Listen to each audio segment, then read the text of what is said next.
Oke, assalamualaikum warahmatullahi wabarakatuh. Hari ini kita akan mempelajari materi himpunan, ya, matematika himpunan. Oke, langsung aja ya. Himpunan itu apa sih? Himpunan adalah kumpulan benda-benda atau objek atau subjek juga bisa, orang, manusia, benda, apapun, tapi definisinya jelas. Contohnya, kumpulan baso di Bandung. Nah, berarti itu adalah himpunan baso. Atau himpunan anak-anak, enggak, himpunan anak-anak berok. Yang memakai rok warna merah. Berarti itu semua anak-anak yang pakai rok warna merah itu adalah himpunan yang pakai rok warna merah. Himpunan pesepeda itu adalah himpunan kayak gitu.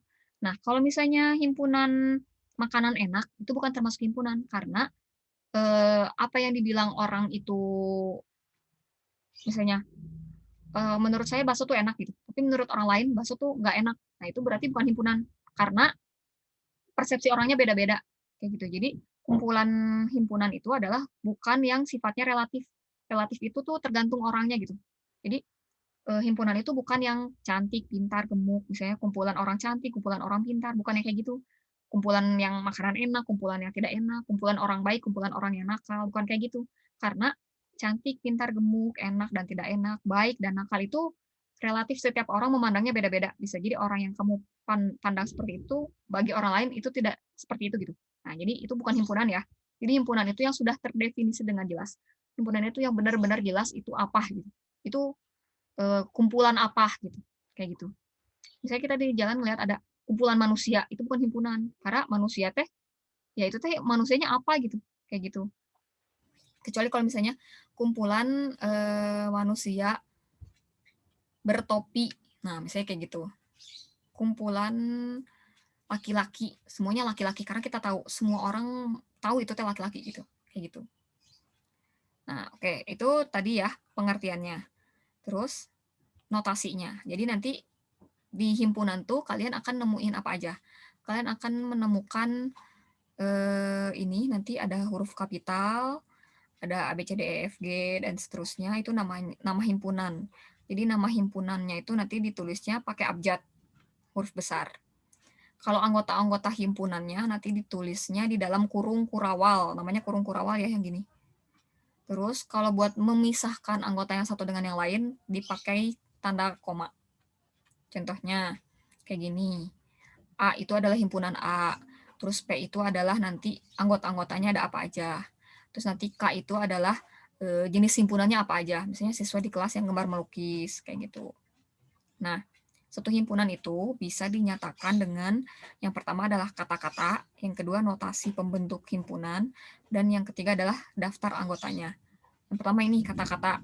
Kata-katanya misalnya himpunannya disuruh himpunan A itu bilangan cacah kurang dari 6. Kan bilangan cacah itu dari 0 ya. Nah, notasi pembentuk himpunannya kayak gimana? Kayak gini misalnya. X, terus kita tulis garis lagi X, bilangan cacah kurang dari 6. Kasih tanda kurawal. Kayak gitu. Atau X, garis X kurang dari 6, X, elemen bilangan cacah. Kayak gitu. Itu elemen ya. Nah, ini nih. Anggotanya gitu. Nah, terus daftar anggotanya tuh apa aja nih. Ingat, bilangan cacah kurang dari 6. Bilangan cacah dimulainya dari 0. Kurang dari 6 berarti 0 sampai 5. Nah, berarti 0 sampai 5 ini adalah anggota dari himpunan A. Kita kasih tanda kurawal, kurung kurawal di dalam anggotanya. Kayak gitu. Ini sama juga nih, 4 bilangan asli yang pertama. Terus apa aja kan berarti 4 bilangan asli yang pertama? Bilangan asli itu kan dimulai dari angka 1 kan, berarti 1 sampai 4. Terus faktor dari 6. Faktor dari angka 6 itu apa aja? Kita tulis di dalam anggota himpunan P gitu. Misalnya ini yang R adalah warna pelangi, himpunan dari warna pelangi. Anggotanya berarti apa? Merah, jingga, kuning, hijau, biru, ungu gitu. Ya, itu. Terus menyatakan banyaknya anggota suatu himpunan. Nah, banyaknya anggota suatu himpunan itu lambangnya ini, N dalam kurung A. Notasi ya. Ditulis dengan notasi N dalam kurung A. Jadi himpunan dengan banyak anggota berhingga, maksudnya teh nggak bisa kehitung gitu, yang terus-terusan, yang nggak ada ujungnya, itu disebut himpunan berhingga. Kalau yang himpunan berhingga, yang kita tahu gitu ujungnya sampai berapa gitu, Kalau himpunan yang tidak terhingga ditulisnya yang himpunan tak berhingga. Misalnya A itu adalah bilangan asli. Anggotanya berarti bilangan asli itu dari angka berapa? Dari angka 1 kan? Kita tulis 1, 2, 3, dan seterusnya. Terus misalnya nih si banyak anggota himpunan A ini adalah tak berhingga. Kita tulis aja anggota himpunan A itu tak berhingga. Karena kita nggak mungkin nulis 1 sampai terus-terusan kan, sampai ribuan jutaan kayak gitu. Nah, contohnya kayak gini. Tentukan banyak anggota dari setiap himpunan berikut. Misalnya himpunan A itu bola, sepatu, kaos, dan celana. Berarti anggota himpunannya ada berapa? Ada 1, 2, 3, 4. Ya kan? Berarti ditulis anggota himpunan A itu adalah 4. Gitu. Gampang, kayak gitu aja. Ini juga, ini ada berapa nih? 1, 2, 3, 4. Terus kan bilangan cacah ya, terus aja ya. Himpunan bilangan cacah tuh yang nggak bisa kita tulis sampai jutaan, sampai semua gitu. Jadi banyaknya anggota himpunan C tak berhingga, kita tulis anggota himpunan C itu adalah tak berhingga. Atau kita tulis tanda lambang tak berhingga tuh kayak gini, angka 8 tapi tidur angka 8-nya. Kayak gitu. Nah, terus ada juga himpunan kosong. Kalau himpunan kosong itu artinya di dalamnya nggak ada anggotanya. Jadi notasinya itu kita bikin kurung kurawal aja tapi dalamnya kosong. Atau kita tulis aja O terus dicoret O-nya. Misalnya himpunan kosong itu kayak apa? Himpunan bilangan asli kurang dari 1. Bilangan asli kan dimulainya dari 1 kan? Berarti yang kurang dari 1 kan nggak ada. Berarti itu kosong. Terus nama hari yang awalnya huruf B. Emang nggak ada gitu? Nggak ada kan? Berarti himpunannya kosong. Himpunan binatang berkaki 3 nggak ada juga. Berarti himpunannya kosong. Kayak gitu. Kemudian ada himpunan semesta.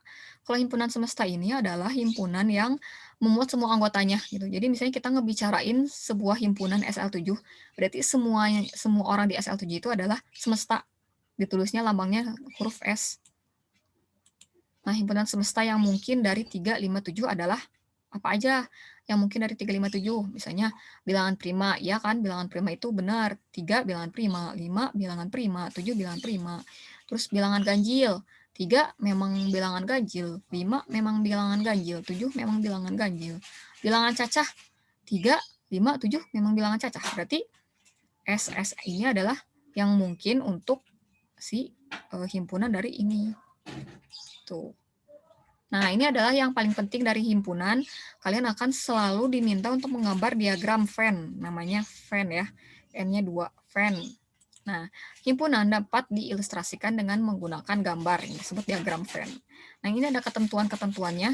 Kita langsung ke contoh. Misalnya, diketahui semestanya itu ya, semua anggotanya itu adalah nomor 1 sampai 10. Anggotanya itu adalah angka 1 sampai 10. Nah, sementara anggota himpunan A itu 1, 3, 5, 7. Anggota himpunan B 2, 3, 5, 7, 9. Ya, itu. Nah, caranya adalah pertama-tama kita membuat garis persegi panjang, kotak persegi panjang. Terus kita tulis S semesta di paling ujung, paling kiri. Terus dikasih kotak, S-nya dikotakin. Nah, kita bikin 2 lingkaran. Yang pertama adalah lingkaran untuk anggota A, dan yang kedua adalah lingkaran untuk anggota B. Gitu. Nah, kita lihat di sini, anggota A itu ada berapa aja anggotanya, ada angka-angka apa aja, ada angka 1, 3, 5, dan 7. Sementara anggota B itu adalah angkanya 2, 3, 5, 7, dan 9. Nah, setelah kita mengetahui A apa aja, B apa aja anggotanya, kita lihat angka yang sama yang ada di himpunan A dan himpunan B. Angka yang sama yang mana aja? 3, 5, dan 7. Ya, 3, 5, dan 7. Nah, berarti kita bikin lingkarannya yang beririsan, yang bertumpang tindih antara A dan B. Kenapa harus bertumpang tindih? Karena ada anggota A yang sama anggotanya dengan anggota B. Jadi istilahnya di sini di sini ada Ical, ada Fata, ada Mutia. Di sini juga ada Ical, ada Fata, ada Mutia gitu. Jadi daripada kita bikin dua lingkaran yang masing-masing ada Ical, Fata, dan Mutia, ya mendingan kita bikin satu aja gitu. Kita bikin 2 lingkaran tapi ditumpang tindihkan. Jadi mereka beririsan gitu. Jadi mereka ada di 2 anggota ini gitu. Di sini 3, 5, 7. Di sini kan 3, 5, 7 ada di dua-duanya ya. Nah, berarti 3, 5, 7 ini ditaruh di tengah-tengah. yang peririsan. Jadi artinya 357 ini adalah anggota A juga dan anggota B juga gitu. Nah, baru nanti anggota A yang benar-benar di anggota A siapa aja? 1 kan? Terus yang benar-benar di anggota B ada 2 sama 9, baru ditulis 2 sama 9. Terus sisanya ini yang ada di semesta 8, 10, 6, dan 4 itu apa?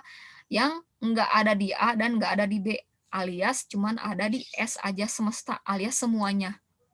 Semuanya.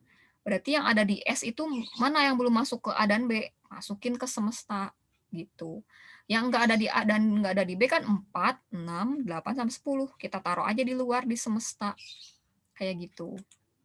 Ya. Ini nanti diagram Venn akan sering muncul. Kemudian himpunan bagian. Himpunan bagian itu nanti lambangnya kayak gini, kayak huruf C. Himpunan bagian. Himpunan A itu adalah himpunan bagian dari B. Misalnya, A itu anggotanya 2, 3, 5, dan 7. Kalau B itu adalah anggotanya 0 sampai 9. Nih, lihat ya. Di 0 sampai 9 ini ada nggak 2, 3, 5, dan 7? Pasti ada kan? Nah, berarti A ini adalah himpunan bagian dari B. Karena angka-angka yang ada di himpunan A ini udah pasti ada di himpunan B. Kayak gitu. Maka ditulisnya adalah karena semua anggota A itu ada di B, maka A merupakan bagian himpunan dari B. Jadi ditulisnya B himpunan B terus kayak huruf C A. Ditulisnya kayak gini. Kayak gitu. Diagram Venn-nya gimana? Diagram Venn-nya kita bikin lingkaran besar, kita tulis itu himpunan B. Nih, himpunan yang memuat semua angka yang diketahui semua gitu. Nah, baru kita bikin lingkaran kecil, kita tulis huruf A di sini. Karena ini adalah A itu adalah bagian dari B. Jadi A lingkaran yang kecilnya, B lingkaran yang besarnya. Kalau misalnya B itu himpunan bagian dari A, berarti kebalikannya. Berarti yang di sini yang A, di sini yang B gitu. Itu ya. Nah, ini di sini ada rumus. Rumusnya itu adalah 2 pangkat N. Jika banyaknya anggota himpunan A adalah N, sebuah himpunan, terus ada anggotanya, tapi kita belum tahu anggotanya ada berapa. Nah, berarti itu anggotanya ada N aja ya, kita sebut N. Maka banyak himpunan bagian dari A itu, cara nyarinya adalah 2 pangkat N. 2-nya udah dari sananya rumusnya. Tinggal ditambahin N. N-nya berapa. Nah, contohnya kayak gini, misalnya. Himpunan A itu, nih, himpunan A itu kan yang mungkin ada di himpunan A, anggotanya apa aja. Yang pertama udah pasti himpunan kosong, udah pasti ada di himpunan A. Karena kan selain angka 1 bisa aja sih himpunannya itu tuh nggak ada orang lagi, nggak ada orang, nggak ada objek, nggak ada apapun ya. Jadi kosong gitu. Itu kemungkinan yang satu, yang pertama. Kemungkinan yang kedua adalah himpunan dengan satu anggota, yaitu angka 1. Udah pasti di sini ya. Berarti ada dua bagian dari himpunan A, kayak gitu. Terus juga di sini misalnya himpunan B. Di sini anggotanya yang mungkin dari anggota B itu adalah yang pertama himpunan kosong, sebanyak 1 himpunan. Kemudian himpunan dengan 1 anggota, yaitu 1. Dan 2, yaitu banyaknya 2. Jadinya ada 2. Gitu ya. Terus ada juga himpunan dengan 2 anggota, 1 dan 2. Jadinya himpunan total anggotanya itu adalah 4, 1, 2, 3, 4 gitu. Itu ya. Ini juga sama nanti. Nah, maka biar nggak menguraikan kayak gini, biar kalian nggak usah menguraikan kayak gini, langsung aja pakai rumus yang tadi, 2 pangkat N. Misalnya, jika anggota bagian himpunan A itu ada 1, maka nanti 2 pangkat 1. Jadi jawabannya 2. Terus, kalau himpunan bagian B itu ada 2, berarti 2 pangkat 2. 4 jawabannya, kayak gitu. Kita masukin ke rumus 2 pangkat N. Oke, misalnya kayak gini. Tentukan banyak himpunan bagian dari A, B, C, D, E. Ini ada 5 kan ya?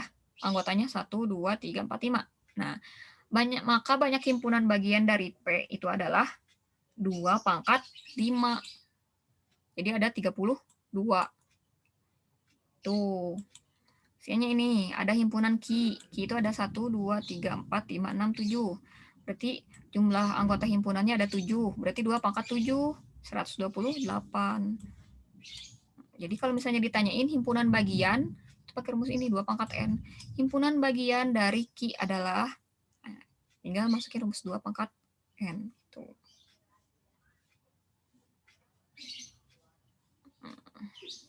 Bisa juga pakai segitiga Pascal kayak gini. Misalnya kalau mau nyari jumlah anggota himpunan bagian yang anggotanya 1, 2, 3, dan seterusnya, terus kayak gitu, kita bisa pakai segitiga Pascal. Kayak gini, misalnya kalau banyak anggota himpunannya 0, berarti himpunan kosongnya 1 kan, karena dia nggak punya anggota kan, berarti kan dia himpunan kosong, berarti himpunan kosongnya 1, anggota yang lainnya nggak ada. Terus misalnya kalau banyak himpunan anggotanya 1, berarti himpunan kosongnya 1, anggota yang ada satunya ada 1, kayak gitu. Terus aja ini terus nanti tinggal kalian bikin kayak gini segitiga Pascal, nanti dijumlahin 1 tambah 3 tambah 3 tambah 1 terus kayak gitu. Tapi lebih ribet ya, lebih mudah pakai rumus 2 pangkat N kan. Iya. Ini kalau kalian mencari, buat apa mencari yang mudah kalau ada yang sulit? Kayak gitu. Kemudian nanti ada operasi himpunan. Nah, operasi himpunan ini adalah kita akan mengenal dengan nama irisan. Gitu. Jadi irisan adalah himpunan A dan B. Jadi nanti tuh yang anggota-anggotanya teh merupakan anggota A dan anggota B. Nanti ditulisnya A irisan B. Gitu. Kalau digambarin di diagram Venn mah kayak gini, A, B, terus di tengah-tengahnya ada irisan. Kayak yang tadi ya, yang di awal yang dibahas yang beririsan. Misalnya ini A-nya itu adalah 1 sampai 5. Yang B-nya itu adalah 3, 4, 5, 6, 7. Nah, berarti angka yang sama yang ada di A dan yang ada di B itu angka apa aja? 3, 4, dan 5. Berarti yang di tengah-tengah ini adalah angka 3, 4, dan 5. Sama ya kayak tadi ya. Itu irisan. Terus yang gabungan dua himpunan. Gabungan dua himpunan A dan B. Jadi anggota-anggotanya teh yang A teh termasuk juga di anggota B. Nah, contohnya teh misalnya A itu 1 sampai 5. Kalau B itu 3, 4, 5, 6, 7. Nah, berarti karena ini gabungan, kita gabungin semuanya, kita tulis dari 1 sampai 7. 1, 2, 3, 4, 5, 6, 7. Kita tulis semuanya.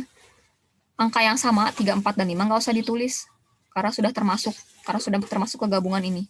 Gitu. Jadi ini teh, ini yang di tengah-tengah, A gabungan B itu, tulisnya ini yang 1 sampai yang 7. 1 sampai yang 7 gitu. Yang A-nya mah seperti biasa, di sini yang A tulisnya 1, 2, 3, 4, 5. Terus yang B-nya tulis seperti biasa, ini yang B 3, 4, 5, 6, 7. Nah, baru yang di tengah-tengahnya yang beririsan ini, yang gabungan, kalian tulis 1 sampai 7.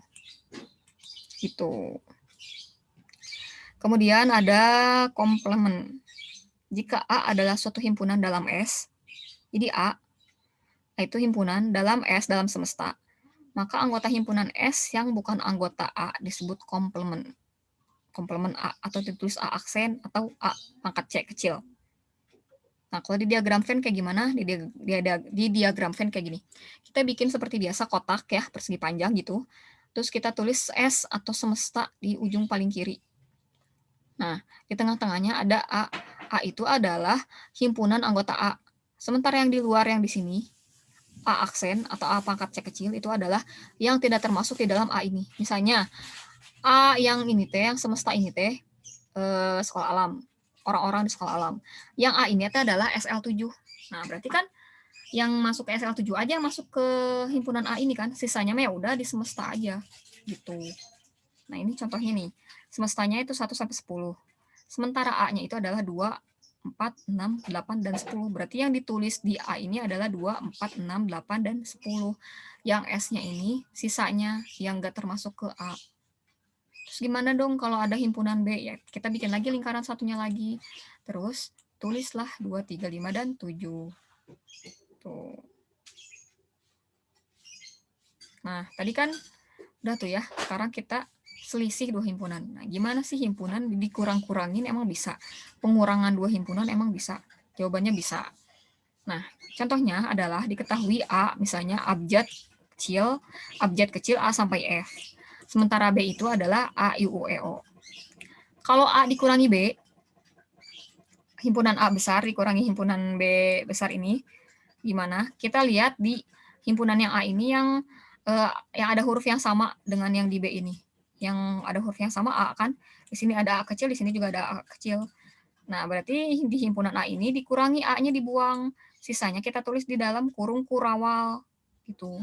Terus kalau dibalik, misalnya B dikurangi A, itu kita lihat juga di B ini yang ada di A juga huruf apa aja. Di sini kan A sama ada A juga. E juga di sini ada E juga. Berarti sisanya yang ada I, U sama O. Berarti himpunan B dikurangi A itu adalah I, U, dan O. Tuh. Nah, kemudian kita akan beralih ke penerapan. Jadi himpunan itu ada penerapannya dalam kehidupan sehari-hari. Misalnya kayak gini. Jumlah siswa kelas 1B atau SL7 itu ada 45 orang. Ya, kita gambarin, kita tulis. Ada 45 orang. Sini kita tulis 45 orang.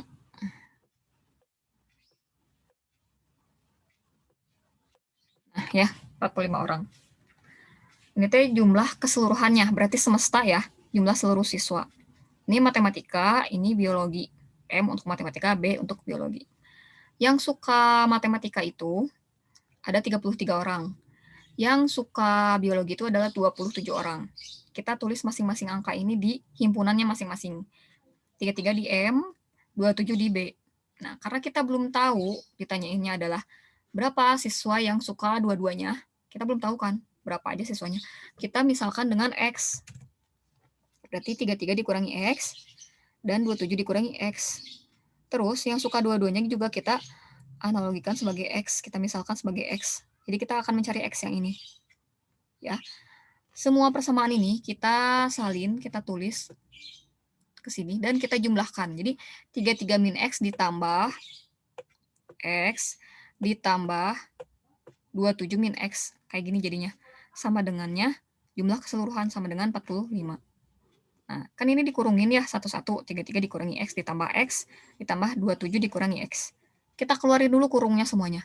Tulis lagi. 33 dikurangi X ditambah X ditambah 27 dikurangi X sama dengan 45. Nah, masih ingat kan aljabar kan? Nah, ini kita aplikasikan nih aljabar ke sini. Jadi, kita gabungkan yang angka aja dan yang ada variabelnya. Kan ini ada variabel X ya. Nah, yang angkanya aja kita gabungin nih. 33 sama 27 kan? Kita gabungin 33 sama 27. 33 ditambah 27. Sama dengan 60 kan? Terus nih, min X ditambah X. Kita analogikan X-nya itu, karena ini nggak ada angka lagi, berarti 1. Berarti min 1 ditambah 1. 0 kan? 0 dikurangi 1 berarti negatif 1. Berarti negatif 1 alias negatif X, min X. Jadi 60 dikurangi X sama dengan 45. Terus kita cari X-nya. X sama dengan pindah ruas. 60 dikurangi 45. Jawabannya adalah 15. Jadi X ini yang suka matematika dan yang suka biologi adalah 15 orang. Gitu. Ada 15 orang. Itu ya caranya ya. Nanti akan ada contoh-contoh soal yang lain. Nah, kalau yang ini mah keterangan-keterangannya indeks gitu. Jadi nanti kalian teh pengen tahu kalau irisan itu kalau yang sifatnya komutatif tuh gimana? Berarti A beririsan sama B sama dengan B beririsan sama A. Jadi ngitungnya boleh A sama B dan boleh B sama A gitu. Kalau asosiatif, misalnya asosiatif irisan, A beririsan dengan B beririsan dengan C. Nah, berarti kalian bisa cara ngitungnya kayak gini. A terus dikurungin dulu B sama C-nya kayak gitu. Nah, ini mah nanti ya kalian bisa pelajari karena udah ada soalnya. Ya, itu nanti akan ada modul yang berisi soal-soal. Kalian latihan soal, tapi nggak di PR-in, dikerjain aja mandiri ya. Oke, baik. Kalau gitu, kalau ada yang mau ditanyakan, silakan japri aja, chat personal. Terima kasih sudah mendengarkan. Wabillahi taufik wal hidayah. Wassalamualaikum warahmatullahi wabarakatuh.